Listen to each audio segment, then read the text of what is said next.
There's a new socialism in town. I call it identity socialism.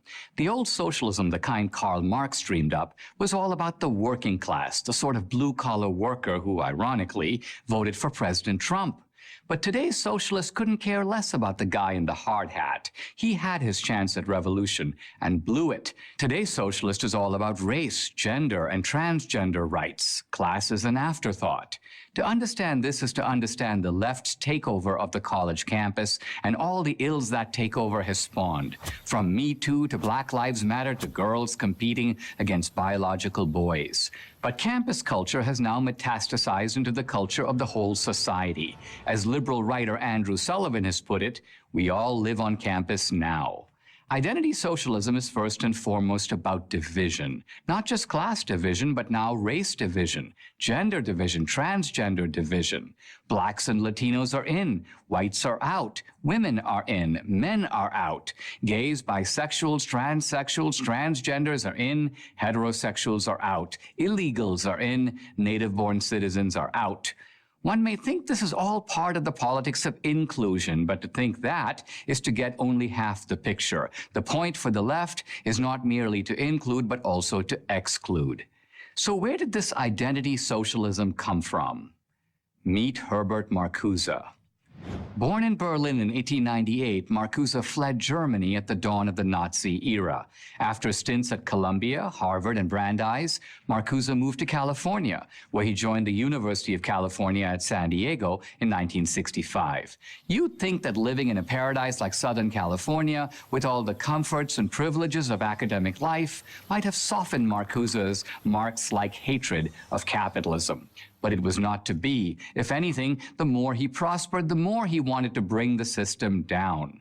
He had a problem, however, a big one. Socialism didn't work in America. Life was too good. The working class in the U.S. didn't aspire to overthrow the existing order. They aspired to own a home. How could you foment revolution without revolutionaries? Classic Marxism had no answer for this.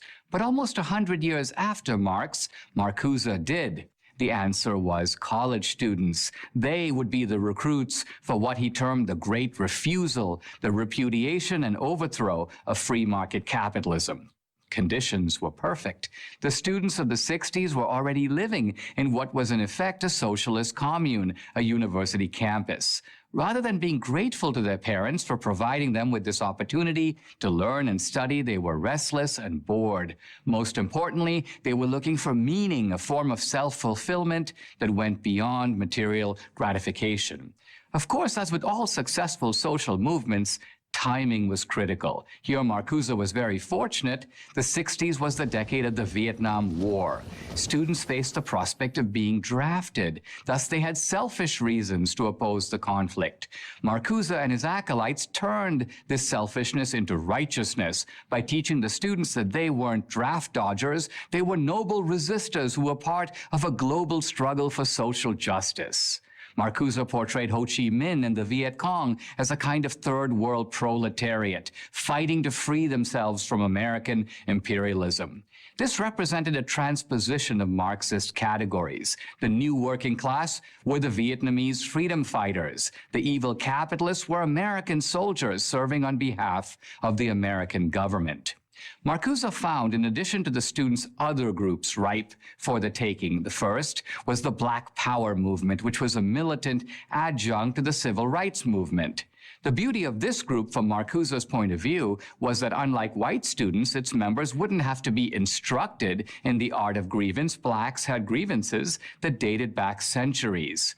Through another Marxist transposition, blacks would become the working class, whites the capitalist class. Race in this analysis took the place of class.